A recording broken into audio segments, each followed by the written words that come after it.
আজকে আমরা দেখব আরো একটি প্রশ্নপত্র। প্রথম প্রান্তিক মূল্যায়ন 2025-এর জন্য পঞ্চম শ্রেণী প্রাথমিক বিজ্ঞান প্রশ্নপত্র, যেখানে পূর্ণমান 70 এবং সময় রয়েছে 2 ঘন্টা 15 মিনিট। যেখানে ডান পাশে প্রশ্নের মান অর্থাৎ সূচিত রয়েছে। সঠিক উত্তরটি বেছে নিয়ে লেখো।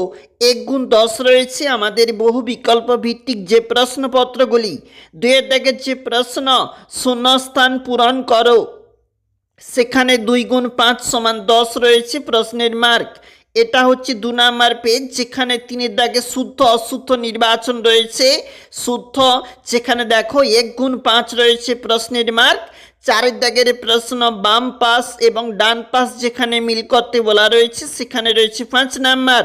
5 দাগের যে প্রশ্ন সঠিক উত্তর অর্থাৎ লিখতে হবে, যেখানে 4টি প্রশ্নের জন্য 4 মার্ক করে রয়েছে, এবং যেখানে 6 দাগে 3টি প্রশ্ন 8 মার্ক করে রয়েছে, প্রতিটি প্রশ্ন মোট 24 নাম্বার।